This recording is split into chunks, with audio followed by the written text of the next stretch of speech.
Good morning, T-Birds, and thank you for joining us for our special Thursday broadcast. I'm Abel Griswold. And I'm Melissa Garcia. And this is CTV.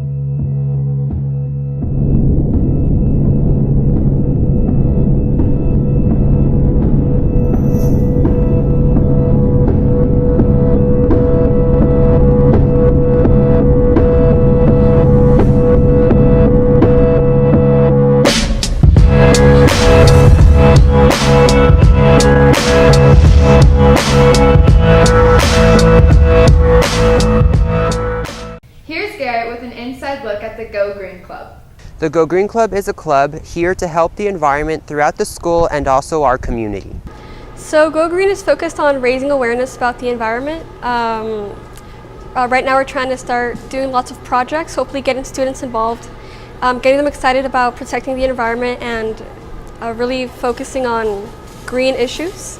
People should join because you get to learn about lots of current environmental issues, not just here in El Paso or on campus, but around the world. There aren't really any requirements if you can come during B-Lunch and just being really dedicated about the environment and helping improve our planet. Well, it's obviously an environmental club. We are mainly focused on making an impact in our community rather than educational. We are trying to achieve this through projects. But yeah, it's mainly just a club, gathering of people, trying to make Coronado a more green school.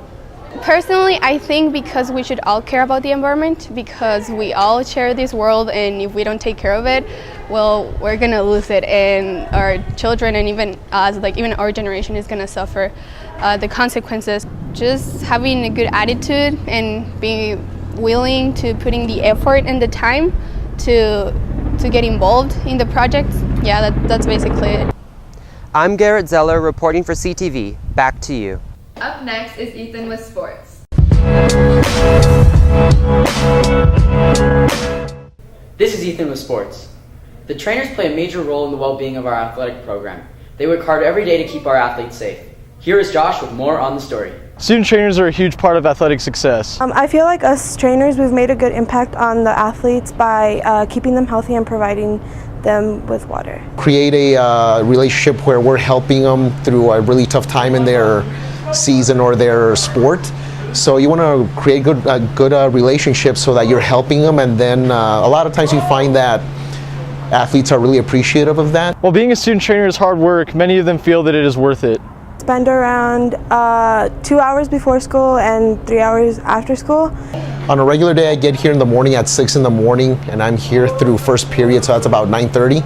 Then we come back at 2 through the end of practices, and if there's a game, end of that. So it can be from 2 to 6:30 or 2 till 10:30. I would recommend it because it's really fun and you just meet a lot of new people. This has been Josh Shapiro reporting for CTV. Back to you. In other sports news, the volleyball team defeated Franklin on Tuesday in straight sets. The tennis team defeated Eastwood 19-0. Both teams remain undefeated in district play. The cross-country team had a great showing at the Don Haskins Invitational this past weekend. Also, the football team plays at the SAC at 7:30 on Friday against Americas, so go out to support them. That's all with sports. Back to you. A brand new exhibit is coming to Coronado in A building. Here's Kara with more on the digital wall. Here at Coronado, the replica of the digital wall was introduced for the first time by Professor at UTEP, Dr. Weber. Well, the digital wall was in a way inspired by the digital wall that's down at the public library to this. But it was also inspired by the fact that what we were trying to do was to create a way to spread information to other people, and also to examine the issue of can we somehow preserve something about these monuments by the creation of this medium, this digital medium and so forth. I think the wall, I think it's a really good idea. I think it'll help people learn about things that they never thought they would be interested in, and I think that they did a really good job, and I think that it's in a perfect place for them to put it. The installation of the replica of the digital wall was a fun learning experience. One of the things is that to do things within the schools, basically you need to go through a kind of vetting system where the administration checks, make sure you're reliable and so forth.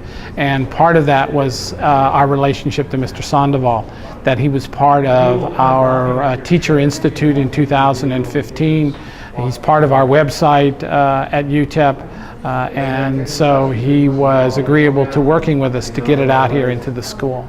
The digital wall is actually an interactive wall which focuses on the monuments of Rome, which was part of a workshop seminar that I attended 2 years ago in Rome through the National Endowment for Humanities.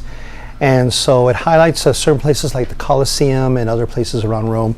And students can be involved by using their phone.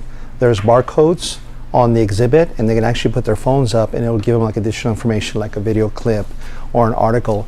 And so that's why it's the more accurate term would be an interactive wall versus a digital wall. But I mean, you are using your phone to gain additional information on each exhibit. I thought it was really interesting because this is something that I guess I've always looked up to. I'm like, oh, like I want to go to Rome, but I never knew anything about it. And so I think having this information really opened my eyes as to like what's out there. The real digital wall is down at the West Side Branch Library, so bring your phone to check it out. This has been Kara Jones reporting from CTV. Back to you. Thanks for tuning in. Signing off, I'm Melissa Garcia. And I'm Abel Griswold. Have a great day. And a safe 3-day weekend.